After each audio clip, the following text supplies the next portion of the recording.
Nu skal jeg lave vores første opening video. Ja. Hvad er det for en æske? Det er altså en Satia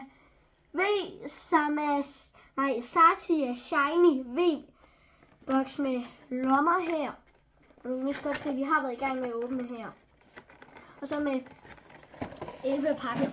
Vi skal have 5 hver, så der var lige en til ekstra, som jeg så skal give til min lille søster. Hun blev lidt misundelig. Har jeg lige åbnet den? Sygt. Okay, lad os se. Her har vi, hvor mange pakker? Kom ind! Hej Frida. Og det er jo lillesøsteren, der kommer der. Det er hende, der får lov at få en af pakkerne. Ja, og som jeg sagde, hun er lidt, ja, jeg tør ikke sige det for hende. Lidt spændt. Misundelig. Nå, men... Ikke spændt.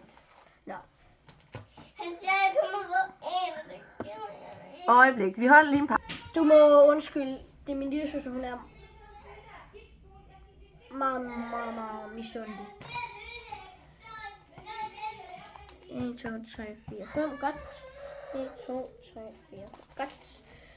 Så jeg har 5 her hver, og jeg se. Jeg kan jo lige så godt forklare. Det her, det er et Samesentia-kort, som jeg fik i sådan en Pikachu V Max kæmpekortspakke. Der fik jeg faktisk 2 Samesentia. En i V Star. Nu skal jeg ikke sige for meget. En i V et eller andet, som jeg ikke er særlig for. Og så en almindelig. Nu vil jeg så vise jer den i et eller andet med V. Ja, hvad siger I så? Jeg er ikke helt... Spørg mig, synes jeg faktisk, den er ret godt skæret, men... Ja, okay. Hvad for en vil du have? Dem her. Godt. Så vi skal simpelthen åbne 10 pakker Pokémon-kort. Ja, og 5... Og nu siger jeg noget, som faktisk er løgn. Men de 5 pakker laver vi på min kanal, og den anden laver vi ind på vores kanal. Har du vist? Og vores kanal, det er den samme kanal som min. Og så er der lommer selvfølgelig. Hvor mange... Hvor mange?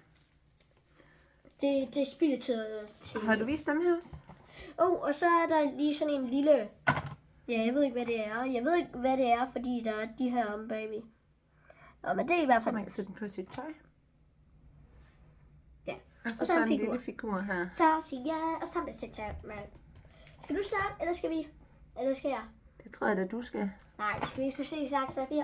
Det kan du godt. Sten, saks, papir, nu. Sten, saks, papir, nu. Nej, så starter du. Vælg din bedste pakke. Og du er sikker på, at jeg godt må åbne nogle af dem?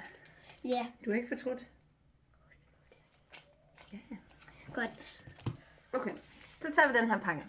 Og så må du lige hjælpe mig, for det er noget med, når man åbner dem, så skal man flytte nogle af kortene. Ja, så er det sådan, at så skal man tage de 4 forreste. Så skal vi gøre sådan her. Se, ja. Først er der sådan et kort der. Det skal vi bare have ud. Det lægger man. Det tager vi bare lige. Smid. Og så tager man 1, Nej, vi må ikke. Se, så tager vi. 1, 2, 3, 4. Og så, 4, og den putter man om bagved. ja. Og så skal man gætte, hvad for et energikort er det. Jeg tror, det er et... Jern. Ild. Jeg siger ild. Nej, nu viser du det gode kort. Wow! Okay. Nå, hvor fedt! Okay. Okay. Nå, det var den anden vej. Det var det der energikort. Ja, så havde jeg ret. Ej, hvor er du god, altså. Begynder fejl. Ja, vi begynder fejl. Nej, begynder fejl. Wow. Så Okay. har vi en slags hammer. Det der har jeg fået med. Den er først lidt fløjten. Støvler. Du ved godt. En krabbe. En eller anden maskine, der laver... Energi. Kort, styrkort. Øj. Det er ikke det gode. Jeg tror, nu kommer reverse hollow. Nej, bagefter den her. Reverse hollow. Nå, nu kommer vi... Så der. Der var den. Wow. Og nu kommer vi så til det, som faktisk var en begynderfejl. Rayquaza V! Hey! Wow. Okay, den har vi lige Det var slave. mega sejt. Så tager vi lige slave. Et slave. Sleep. Sleeve. Det er sådan lidt åndssvagt med dem her med en stor baggrund. Ja, det var lige en begynderfejl. Jeg må Ja, lige øve mig begynderfejl. lidt. Men du skal jo tænke på, altså, det var mig, der åbnede den øvevideo, vi lavede med en pakke. Ja, jeg har Det lidt var sådan prøvet. en enkelt en. Så er det din tur. Ja, så der er de sådan, altså de rigtige YouTubere, så plejer de sådan stille et sted, hvor man sådan kunne se det. Aha. Ja, En ja. Rayquaza, altså. En Rayquaza, det er faktisk en af mine sådan yndlings-Pokémon. Nå, så er det min tur. Ja. Nu har du ikke taget alle de gode, vel? Det må vi se, om jeg har. Jeg tror, jeg har taget alle de gode. Okay. Og man skal sådan lidt kigge væk på en måde. Nå, så jeg bare lige den forreste. Det var bare lige, jeg skal lave lige en miau. Læg med kodekortet. Så kigger vi. 1, 2, 3, 4. Se, så er der en, der tager dem ind foran de her to, men det gider jeg ikke rigtigt, fordi så er jeg red for, at så tager jeg den som måske er den bedste at tage ind foran. Nå, det blev så et græs, og der glemte vi så. Ultra Ball, den har jeg faktisk haft optur over. En hest med et ansigt på sin hale. Jeg aner det ikke. Girafferik. Aha. En stød et eller andet. Så kommer vi til min Galarian. Miau. Galarian, miau. Bam, bam. En eller anden ting. Som jeg faktisk ikke ved af. Var det her ikke den, du fik i Reverse Hollow? Det var det fuldstændig den. Prøv lige at se her en gang. Og hvis når nogen er i tvivl, så er det fordi den ene glemte, og det er den anden ikke. Ja. Okay. Lad os se. Den her, den har en ret sjælden udvikling. Den har jeg ret optur. Og nu tør jeg en for væk. Okay. Den her, den har jeg så nedtur, jeg fik. For den har jeg haft virkelig meget. Men jeg kan godt lide de der lær-Pokémons. Reverse Hollow! Spændingsmusik. Dun, dun, dun, dun. Okay, en ged. Double. Jeg ved faktisk ikke, hvad jeg skal sige. Lige nu. Hun står bare lige og får en Rayquaza V, altså. Og hvad får jeg? En ged. Altså, en ged. Jeg får en ged, og jeg mener det er bogstaveligt talt. Prøv lige at se. Jeg får en ged, og hun får en Rayquaza V. Men Ja. nu har jeg 4 tilbage. Ja, og det har jeg også. Godt, og så har vi den til Frida der. Yes. Skal jeg åbne den her igen? Ja, den her skal ikke engang begynde at komme i sleeve, den her. Den skal ikke i sleeve. Som bogstaveligt talt. 0. Så, vi starter med at fjerne det der stødkort. Og 1, 2, 3, 4. Og så gætter vi. Og vi lægger dem nedenunder, så gætter vi Vand. stødkortet. Vand. Jeg gætter på ild igen. Vand. Jeg gætter på vand. Yes! Sådan. Så er vi i gang. Nu er jeg ærlig. Det er fordi, hun sådan holder det lidt, så jeg lige kan se. Rigtigt, nå. Ja, men det er det der med begynderfejlene, tror jeg. Er vi klar? Ja. Start ud med en træner, det plejer jeg at sige giver uheld. Det plejer jeg at sige, at det giver uheld at starte med en træner. Og der var støvlerne igen. Den der Money Pokémon har jeg givet ikke at have. Ej, den har været i alle pakkerne indtil videre. Ja, faktisk. Thanks. Det her det er bare lidt et Lidt andet fair. kort. Nå, ja. En panda-ting. En rød panda, synes jeg. Den har vi ikke set før. Den har 2 udviklere. Hey, Den var også et andet sted. den vil jeg gerne lige vise dig lidt. Yes, lad os lige se. Prøv at se, den er tegnet, og den her, den er i levende form. Ja, Jeg kan ja. lige se en træner. Okay. Ja, den er sådan lidt tosset. Nej. Den fik du bare ikke. Den fik du bare ikke, den der. Den fik, altså. Se lige der, en hollow Soul Rock. Men det kan jeg få en ged, og så får du bare lige, nej. Skal vi se det bagerste? Nej. Træner. Det er en Og autograf. et autograf-træner. Og det er faktisk også en hollow. Mand. Ved du hvad?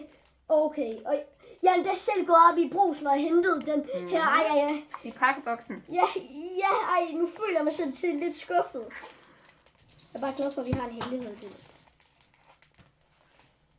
Nu har jeg lavet sådan en fejl med den, så jeg ikke kan åbne den. Skal jeg hjælpe? Så er jeg nødt til at have den fra bagsiden. Ja.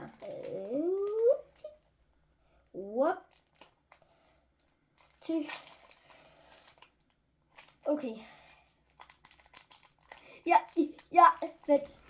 Vent, hvor vi skal have den i en sleeve? Jeg har den her. Vi skal i sleeves. Ja, der er 2 her, der skal i sleeves. Så. Ja, begge to. Ved du hvad, det kan jeg gøre, mens du begynder Det at er åbne din? Jeg skal det nok er sætte så den i. tåbeligt, det her. Jeg føler mig snydt. Jeg føler mig snydt af, at jeg bare lige... At det var mig, der gav hende de der pakker. Og du så og smiler, og hvad? Det er fordi, jeg synes, det er sjovt. Sjovt, yes. Vent. Vi er Jeg jo har i ikke 2023. Okay, de er skraldekort. Ud med det. Helt tårn. Oj. Der kan jeg godt lide det her kort. Så det vil sige 3 foran, og så ser vi på mit V-Star. Whee! Det er sådan et V-Star-kort. Det er sådan et, der kan... Jeg tror, det opgraderer de andre kort. Hey, skal vi ikke have den her som er sensor i sleeves? Jo, det skal vi da. Det kan jeg da lige gøre. Jeg nogen tage dem, mens... Okay. Okay, vi starter på ret... Skrald, vil jeg sige, vi starter på. Det er løgn. Det er løgn. Nu har vi... Den har været i alle pakkerne indtil videre. What? Så er der nogen, der bytter. Jeg føler mig stadig blevet snydt af dig. Jeg føler som om du er ond ved mig. Hvorfor siger jeg, at jeg føler, at du er ond ved mig? Fordi du nærmest ikke giver mig noget skrald, altså. Det føler jeg lidt, du er ond ved mig. Du får 3 kort, som jeg ikke... Oj. Se Ruby. Og en reverse hollow. Ej. Her fik jeg... Heliolisk. Jeg lukker munden. Vil du have den der reverse hollow i et sleeve, eller hvad? Nej. Og så får man lige... Luxio. Opgraderingen til Sphinx. Ja, jeg glemte at Hvad er den tage her? free to the bag. 3 foran. Åh. Og grunden til, at jeg siger 3 foran, det er jo fordi, jeg fik det der V-Star-kort. Men du Som fik faktisk- den her fede reverse hollow her. Den skal ikke sige. Nå, det var den ikke god nok til, eller hvad? Nej, men... Nå. Altså, what? Skal jeg åbne en pakke igen så? Ja. Hvis du får noget godt i den der, så går jeg ud og bare lige... Så løber jeg altså udenfor, bare lige bliver sådan, what the, altså. Hvis du får en V'er, eller en V-Maxer, eller en V-Star, eller et eller andet, så bliver jeg sindssygt. Men jeg aner det ikke. Okay, 1, 2, 3, 4. Tag ned i bunden. Så skal vi gætte energikortet. Fire. Nej. Ild. Jeg tror, det er sten. Okay, så Jeg ved ikke engang, hvad det her er. det er, jeg kalder det gifttypen, øjetypen. Okay. Vi mangler stadig mørktypen. Den mangler vi stadig at gætte på. Nå, Nu er det spændende. Det siger du kun... Okay, den der har faktisk det der rundt om sådan. Et trainer. Ja, den er sej. Du siger kun, det her det er spændende, fordi at du fik de der 3. Det siger du altså kun, mor. Her, det var den der, du fik. Der er Solrock, den vi havde der før. Se nu. Der var faktisk en i min skole, som sagde, det det her er var... i familie. Der var en i min skole, der sagde, det her bare var sådan... What? Det var sygt, det der. Altså, det var en kopi af det, som vi havde kopieret. Ikke, nu siger jeg, men... Der var Panda Bamsen igen. Altså, du kan godt se, den er sådan lidt vred, så jeg siger, den er vred. Den har vi også set før. Ja, og det er faktisk sjovt, fordi der var lige efter en anden. Okay? En ulv. Nå. Ja, den er virkelig sød. Hey, prøv at se. Tænk, Jeg har ikke lagt mærke til, at den holder et bær. bær. Ja, det har vi. Jeg har ikke lagt mærke til, at den havde et bær. Oppe i toppen. Brangiso, bandero, Nej. Den der har jeg uden det der hollow.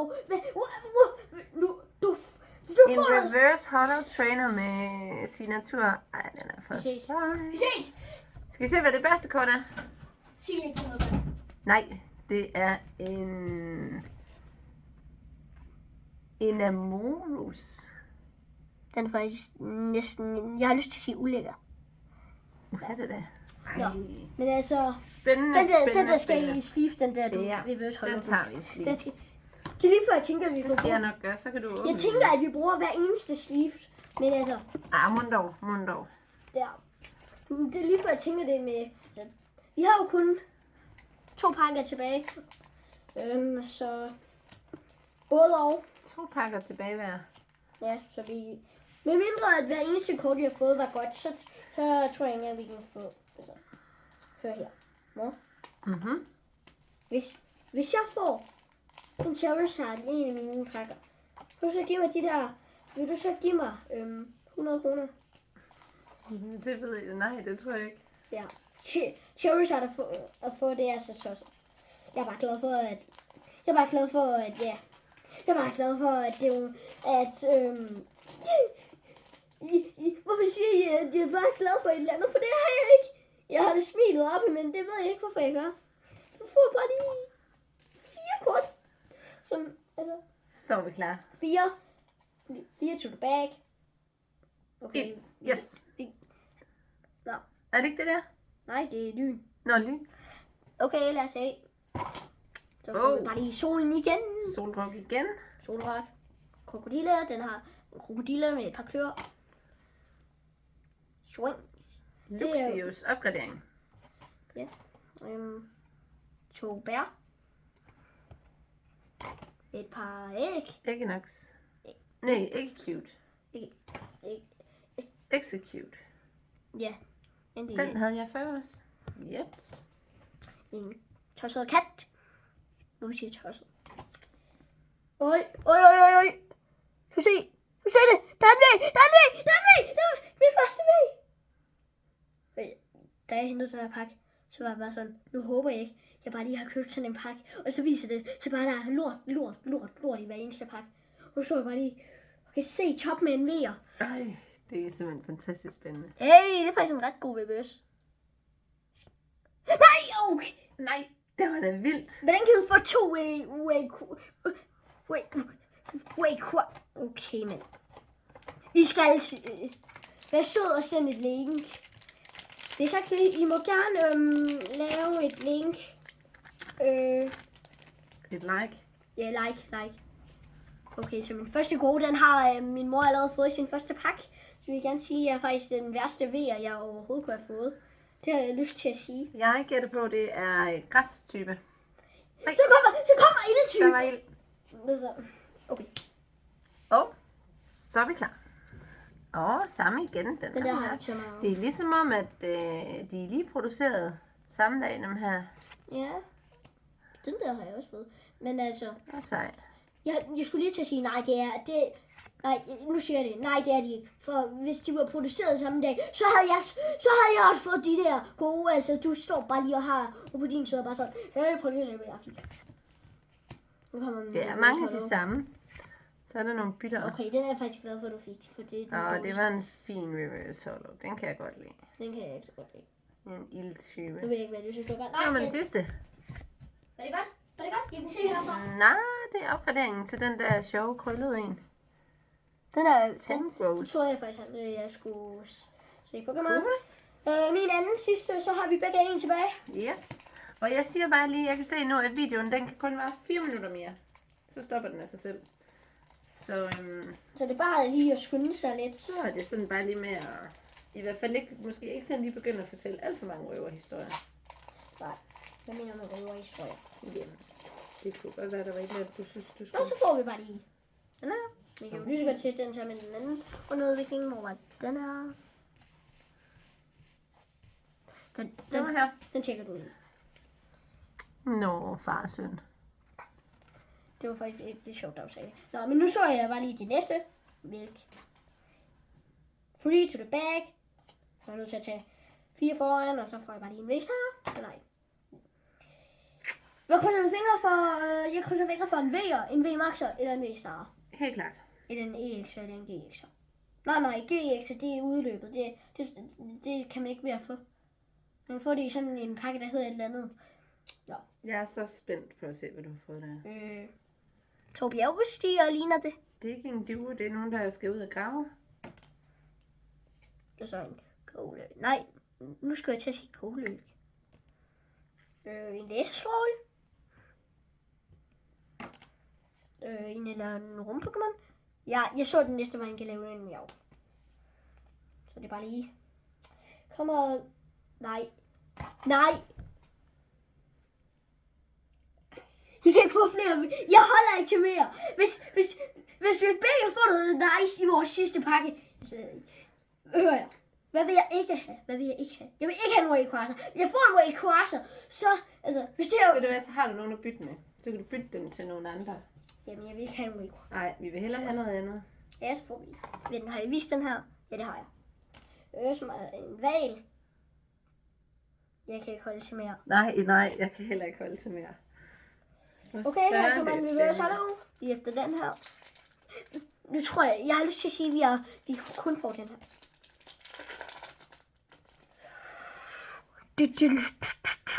Et reverse hollow træner. Øj, for Holland, hvad er det, en spækhugger? Sygt. Cute. Nå, så er vi begge en pakke tilbage. Yes. Skal vi ikke lige se den ordentligt? Hvad hedder den der? Jeg har hørt et eller andet om, at det her det er en legendarisk V. Aha. Nej, i hvert fald... Kyogre. Den... Nu er der under 2 minutter tilbage i videoen. Så nu kører vi, nu giver den gas. Jeg starter her. Bum. Ultrabarve. Du siger ikke, at du får en V'er. Det tror jeg ikke.